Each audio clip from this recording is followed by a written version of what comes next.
Hello दोस्तों, आप सभी का स्वागत है मेरे यूट्यूब चैनल हिंदी सरोवर में। आज का जो हमारा विषय है, हम देखेंगे कहानी, जो तीसरी कहानी है उसका तात्विक समीक्षा देखेंगे। अगर पेपर में अगर विश्लेषण करने के लिए आता है या उसका मतलब उद्देश्य पूछता है या कुछ मतलब सारांश पूछता है तो सारांश का मैं वीडियो बना चुकी हूँ। लेकिन अगर विश्लेषण करने को आए या उसका भाव पूछे तो आप सब तात्विक समीक्षा वाला लिख सकते हैं। तो आइए देखते हैं। शुरुआत में थोड़ा सा जो लेखक है उनका परिचय देते हुए स्टार्ट करेंगे। तो देखते हैं, फणीश्वर नाथ रेणु हिंदी के जाने माने साहित्यकार रहे। इनका जन्म 4 मार्च 1921 ईस्वी बिहार राज्य के अररिया जिले के औराही हिंगना गांव में हुआ था। ये उच्च शिक्षित व्यक्ति थे। इन्होंने इंटरमीडिएट की शिक्षा काशी हिंदू विश्वविद्यालय से प्राप्त की थी। ये छात्र आंदोलन से जुड़े रहे। 1942 ईस्वी के बाद स्वतंत्रता संग्राम में कूद पड़े थे। इन्होंने राजनीतिक साहित्यिक के क्षेत्र में उल्लेखनीय कार्य किए हैं। मैला आंचल, पढ़ती परिकथा, जुलूस, दीर्घ तपा, कितने चौराहे, पलटू बाबू रोड आदि इनके प्रसिद्ध उपन्यास हैं। ठुमरी, एक आदिम रात्रि की महक, अग्निखोर, अच्छे आदमी आदि लोकप्रिय कहानी संग्रह थे इनके। ऋण जल, जन जल, नेपाली क्रांति कथा, वन तुलसी की गंध, ऋतु अऋतु पूर्व आदि रिपोर्टाज है इनके। जाहिर है रेणु ने हिंदी साहित्य में महत्वपूर्ण योगदान दिया और उनकी प्रतिभा से हिंदी साहित्य समृद्ध हुआ। आंचलिक कथा के परंपरा का प्रवर्तन करने का श्रेय फणीश्वर नाथ रेणु को जाता है। मैला आंचल हिंदी का पहला आंचलिक उपन्यास था जो फणीश्वर नाथ रेणु द्वारा ही लिखित है। यह उपन्यास भारतीय आंचलिक जनजीवन का प्रतिनिधित्व करता है। आंचलिक जनजीवन के कुशल चित्रे रेणु ने अपनी कहानियों में भी ग्राम संवेदना का मार्मिक चित्रण किया, अर्थात कि मतलब ग्रामीण परिवेश को दिखाया है। ग्रामीण जीवन के सुख दुख, आशा आकांक्षा, सपने, अंधविश्वास, परंपरा, रीति रिवाज, बोली भाषा आदि के सुंदर चित्र उनकी कहानियों में मिलते हैं। इससे उनकी तीसरी कसम विशेष उल्लेखनीय है। यह एक लोकप्रिय कहानी है। कहानी में प्रायः 6 तत्व की चर्चा की जाती है। इन्हीं तत्वों के आधार पर हम कहानी की समीक्षा करेंगे। तो आइए देखते हैं कौन कौन से तत्व हैं। कथा वस्तु पहला, दूसरा पात्र का चरित्र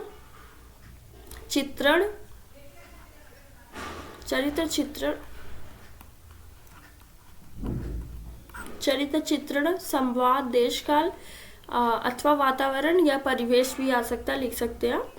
भाषा शैली और उद्देश्य। तो आइए देखते हैं कथा वस्तु क्या है इसकी। कथा वस्तु, तीसरी कसम 3 घटनाओं पर आधारित कहानी है। तीनों घटनाएं कहानी के नायक हीरामन, जो इस कहानी का नायक है, हीरामन के जीवन से जुड़ी हुई है। हीरामन बिहार राज्य के चंपानगर अंचल में रहता है। वह एक पक्का और अनुभवी गाड़ीवान है जो पिछले 20 वर्षों से बैलगाड़ी हाँक रहा है। यानी कि वो एक बैलगाड़ी चलाता है और मतलब उसको बैलगाड़ी चलाने का ज़्यादा अनुभव प्राप्त हो चुके हैं और वो 20 सालों से बिहार राज्य में ही वो बैलगाड़ी चलाता है। उसकी और उसके बैलों की चर्चा फारबिसगंज के हर चोर या व्यापारी करते हैं। ऐसे चर्चित व्यक्ति के जीवन की 3 घटनाएं इस कहानी की कथा वस्तु बनी। हीरामन के जीवन की पहली घटना इस प्रकार है। एक बार उसने 4 खेप सीमेंट और कपड़ों की गांठ से भरी गाड़ी लादी थी। वह कंट्रोल का जमाना था और नेपाल की सीमा पर सिपाहियों की कड़ी पहरेदारी होती थी। बावजूद इसके उसने गाड़ी इस प्रकार से उस पार पहुंचा दी थी। उसकी 5वीं बार सीमा के इस पार उसकी गाड़ी पकड़ी गई। तब महाजन का मुनीम उसी गाड़ी में छिपा हुआ था। दरोगा जी ने मुनीम को पकड़ लिया और वह रोकी गई गाड़ियों और गाड़ीवानों पर 5 बंदूकधारी सिपाहियों का पहरा लगा दिया था। दरोगा जी मुनीम को पकड़कर सड़क से दूर झाड़ी में ले गए। हीरामन समझ गया कि चोर बाजारी का माल ढोने के संगीन जुर्म से उसे सालों के लिए जेल जाना पड़ सकता है, और वह जेल जाएगा। तब उसके बैलों को चारा पानी कौन देगा? साथ ही उसके बैलों की नीलामी भी होगी। घर पर मुंह दिखाने लायक नहीं रहेगा। उसने वहां से भागने का निर्णय किया और 3-4 गाड़ियों की आड़ में अंधेरे में बैल खोलकर जंगल में भाग गया। रात भर भागकर किसी तरह घर पहुंचा। उसने पहली कसम खाई कि अब कभी चोर बाजारी की लदनी नहीं ला देगा। इस पहली घटना में उसे अपनी बैलगाड़ी खो देनी पड़ी थी। इसके जीवन की जो दूसरी घटना है उसे देखते हैं। एक बार वह बांस की लदनी लाद और शहर में निकला। बांस गाड़ी के आगे 4 हाथ और पीछे भी 4 हाथ निकला था। उसकी गाड़ी के आगे भाड़ा लादने वाले का नौकर चल रहा था। जब रास्ते में लड़कियों का स्कूल आया तब वह नौकर लड़कियां देखने लगा। उसकी गाड़ी बेकाबू हो गई और मोड़ पर जाकर एक घोड़ा गाड़ी से टकरा गई। घोड़ा गाड़ी वाले ने हीरामन को न केवल चाबुक से मारा बल्कि उसे खूब गालियां भी दी। इस बार हीरामन ने दूसरी कसम खाई, कभी शहर वाली बास नहीं ला देगा। तीसरा देखते हैं। इस बार उसने एक महिला को चंपानगर से 30 कोस दूर फारबिसगंज के मेले में छोड़ने की सवारी मिली। वह गाड़ी निकालकर लंबे सफर के लिए निकलता है। रात के अंधेरे में अजनबी सवारी के प्रति पहले तो उसका मन भूत की आशंकाओं से भयभीत होता, लेकिन चांद की रोशनी गाड़ी के अंदर पहुंचने पर उसे एक स्त्री के परी के दर्शन हुए। यानी कि जो वो मतलब उसके गाड़ी में जो सवार स्त्री थी वो परी के समान उसको दिख रही थी। इस तरह कहानी की कथा वस्तु 3 घटनाओं में विकसित होकर संपन्न होती है। अगला देखते हैं चरित्र चित्रण। रेणु जी की तीसरी कसम कहानी में 2 चरित्र हैं, हीरामन और हीराबाई। मतलब ये कहानी के नायक और नायिका के रूप में भी है। इन दोनों के इर्द गिर्द ही संपूर्ण कहानी घूमती है। इस कहानी का प्रधान चरित्र हीरामन है। वह कहानी का नायक है और कहानी उसी के जीवन के 3 घटनाओं पर आधारित है। उसके व्यक्तित्व की पहचान यह है कि वह एक 40 साल का हट्टा कट्टा काला कलूटा देहाती नौजवान, अगर मतलब चरित्र चित्रण करने के लिए आता है हीरामन का, तो आप लोग उसके जो शारीरिक यहाँ पे दिखाया गया कि वो उसका रूप रंग किस प्रकार से, तो आप ये सब भी लिख सकते हैं कि जैसे हट्टा कट्टा काला कलूटा देहाती नौजवान है। उसकी बचपन में ही शादी हुई थी, लेकिन गौने के पहले दुल्हन मर गई, दूसरी शादी नहीं हुई। वह चंपानगर का रहने वाला और फारबिसगंज के बाजार में उसकी ख्याति हिंदी कहानी एक पक्के गाड़ीवान की थी। उसे अपनी गाड़ी और अपने बैलों के सिवा दुनिया की किसी और बात की विशेष दिलचस्पी नहीं थी। यानी कि वो बस अपनी बैलगाड़ी में ही खुश रहता था। यानी कि बैलगाड़ी में सवारी ढोना, माल ले जाना, वो मतलब पूरा उसका जो जीवन था इसी में कट रहा था और वो खुश भी रहता था। कहानी में अन्य गौड़ चरित्र भी हैं, यानी कि इसके बाद के जो पात्र हैं जो कहानी को आगे बढ़ाने में सहायता करते हैं। कहानी में पलट दास का चरित्र धार्मिक वृत्ति का है। उसे हर जगह राम, सीता, लक्ष्मण दिखाई देते हैं जो उसका दोस्त रहता है। जब उसे हीरामन उसकी जगह गाड़ी में बैठने के लिए कहता है और वह बैठ जाता है, तब उसे हीराबाई में सीता का दर्शन होता है। सो रही हीराबाई को देखकर उसे थकी हुई सीता याद आती है। जब वह सीता माता के चरण छूने की कोशिश करता है तब हीराबाई हड़बड़ाहट में उठ जाती है और उसे भगा देती है। इसके अलावा कहानी में लाल मोहन, लहरनावा, धनीराम आदि चरित्र हैं। चरित्र इन सभी की कहानी को रोचक, सजीव और सचित्र बनाने में विशिष्ट भूमिका है। इनके महत्व को भी भूला नहीं जा सकता है। परिवेश देखते हैं कि उस समय जब ये कहानी लिखा गया था तो उस समय जो परिवेश यानी कि जो मतलब वातावरण था, किस प्रकार की परिस्थिति का दौर था, मतलब इन सब के बारे में परिवेश में देखा जाता है। तो आप परिवेश या देश काल वातावरण भी लिख सकते हैं, एक ही होता है। आज़ादी के बाद भारत में परिवर्तन का दौर शहरों के साथ ग्रामीण क्षेत्र में भी शुरू हो गया था। लोक जीवन में पुराने मूल्य टूटने लगे थे और समाज में नए मानदंड स्थापित होने लगे थे। रेणु जी ने अपनी संवेदना में गांव को विशेष स्थान दिया, गांव को केंद्र बनाकर कहानियां लिखी। यानी कि जो रेणु जी हैं, जो आज़ादी का दौर था, शहर तो बदल ही रहे थे, थोड़ा थोड़ा मतलब जो गांव है वो भी मतलब अपना परिवर्तन कर रहा था। लेकिन जो लेखक जो फणीश्वर नाथ रेणु जी हैं, वो गांव से ही जुड़े रहे और गांव पे ही मतलब कहानियां लिखनी शुरू कर दी। रेणु ने ग्रामीण जीवन के सुख दुख, शोषण, संघर्ष, सपने आदि की मर्मस्पर्शी अभिव्यक्ति अपने लेखन में की है। रेणु जी के ग्रामीण पात्र हमें आंचलिक दुनिया में ले जाते हैं और भारतीय गांव का दर्शन कराते हैं। गांव के सामाजिक, आर्थिक और सांस्कृतिक जीवन की विविध छवि रेणु जी की कहानियां में मिलती हैं। इस दृष्टि से रेणु की तीसरी कसम कहानी विशेष महत्व रखती है। इस कहानी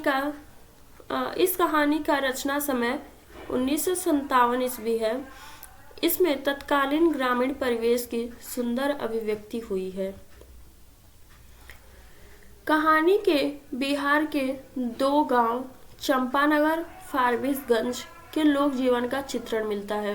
यह कहानी गांव के व्यक्ति के सामाजिक जीवन की झलक प्रस्तुत करती है, यानी कि गांव में किस प्रकार से लोग रहते हैं और उनका जो दैनिक जीवन स्थिति रहता है उनको उजागर करते हैं। ये कहानी का नायक हीरामन सामाजिक रीति रिवाज को मानता है। कहानी की नायिका भी अपनी आर्थिक मजबूरी के चलते नौटंकी में काम करती है और अपने आप को नौटंकी कंपनी के मालिक द्वारा खरीदा हुआ बताती है, जो हीराबाई है। यह प्रसंग ग्रामीण अर्थव्यवस्था को उजागर करते हैं।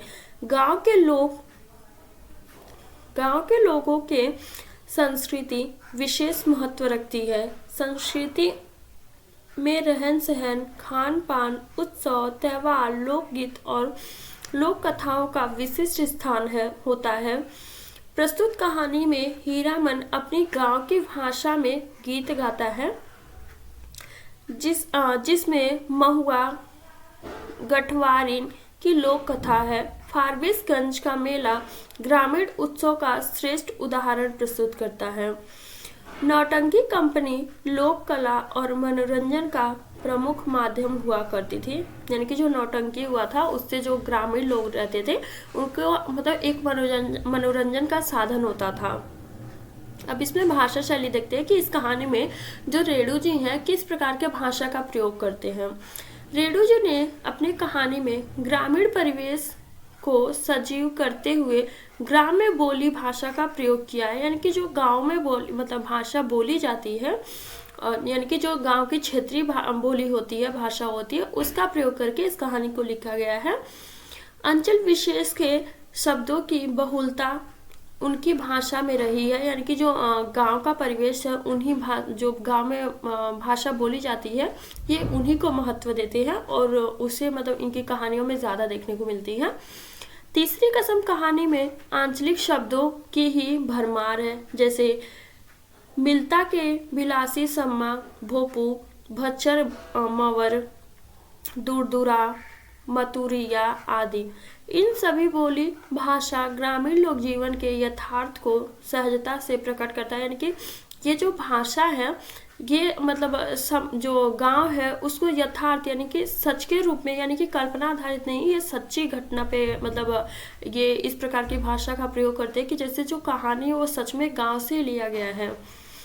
भाषा को प्रभावी बनाने के प्रतीकों, बिंबों और मिथकों का महत्वपूर्ण योगदान है। तीसरी कसम कहानी में शैली की भी विभिन्नता है। इसमें वर्ण में फ्लैशबैक, प्रगीत, किस्सा गोही आदि शैली का प्रयोग किया गया है। कहानी में चंपानगर से फारबिसगंज के लंबे सफर का वर्णनात्मक शैली में चित्रण, सफर के दौरान प्रकृति के सुंदर नज़ारे वर्णित किए गए हैं। कहानी से गुजरते हुए हमें एक रोचक किस्सा सुनने की अनुभूति होती है। महुआ घटवासित का किस्सा तो कहानी में पाठकों की दिलचस्पी को और अधिक बढ़ाता है। इस तरह प्रस्तुत कहानी को जिज्ञासा उत्पन्न करता है। बनाने में उपयुक्त शैलियाँ महत्वपूर्ण बन जाती हैं। संरचना शिल्प की दृष्टि से रेणु जी की तीसरी कसम कहानी विशेष ध्यान खींचती है। उसकी भाषा शैली विशिष्ट रहती है जो कहानी को सजीव बनाने में अपनी महत्वपूर्ण भूमिका निभाती है। इसका संवाद देखते हैं कि इन लोग की जो आपसी बातचीत होती है वो किस प्रकार से इसमें दिखाया गया है। कहानी में संवादों की महत्वपूर्ण भूमिका होती है। रेणु ने अपनी कहानियों में संवादों का कुशल प्रयोग किया है। प्रस्तुत कहानी में छोटे, सरल और प्रभावी संवाद मिलते हैं। जैसे कहानी के आरंभ में हीरामन और हीराबाई के बीच का वार्तालाप उदाहरण के रूप में देख सकते हैं। भैया तुम्हारा नाम क्या है? हूबहू फेनू गिलास हीरामन के रोम रोम बज उठे। मुंह से बोली नहीं निकली। उसके दोनों बैल भी कान खड़े करके इस बोली को परखते हैं। मेरा नाम हीरामन। उसकी सवारी मुस्कुराती है, यानी कि जो हीराबाई है वो मुस्कुराती है। मुस्कुराहट में खुशबू है, यानी कि जो वो मुस्कुरा रही है उसके मुस्कुराहट में भी खुशबू इसको झलकता है। तब तो गीत कहूँगी भैया नहीं, यानी कि जो इसका मीत यहाँ पे रहेगा। तो भैया नहीं, मेरा नाम भी हीरा है। इस हीरामन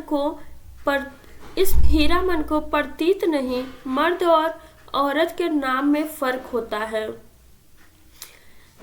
जी मेरा नाम भी हीराबाई है। कहाँ हीरामन और कहाँ हीराबाई, बहुत फर्क है। जाहिर है कि संवाद कहानी में प्राण फूंकते हैं और कहानी के चरित्र में उत्साह भर देते हैं। इन संवादों से गुजरते हुए पाठक सहजता से रसास्वादन कर लेता है, यानी कि उसको आनंद की प्राप्ति होती है। इसका उद्देश्य देखते हैं। फणीश्वरनाथ रेणु द्वारा लिखित कहानी तीसरी कसम उर्फ मारे गए गुलफाम, यानी कि इसका जो दूसरा नाम है, ये पूरा नाम है इसका, उर्फ मारे गए गुलफाम, इसको इस नाम से भी जाना जाता है। एक अंचल की कथा है जिसका परिवेश ग्रामीण है और जीविकापार्जन का साधन कृषि और पशुपालन है। परिवेश ग्रामीण को उजागर किया गया है कि इस जो कहानी है इसका मुख्य उद्देश्य है कि वो ग्रामीण परिवेश को दिखाएं और उनको उजागर करें और वहाँ की जो सभ्यता है, संस्कृति है, वो सभी के सामने प्रकट करते हैं। आप सभी का बहुत बहुत धन्यवाद। ऐसे वीडियो के लिए मेरे साथ जुड़े रहिए। Thank you. Like, share and subscribe.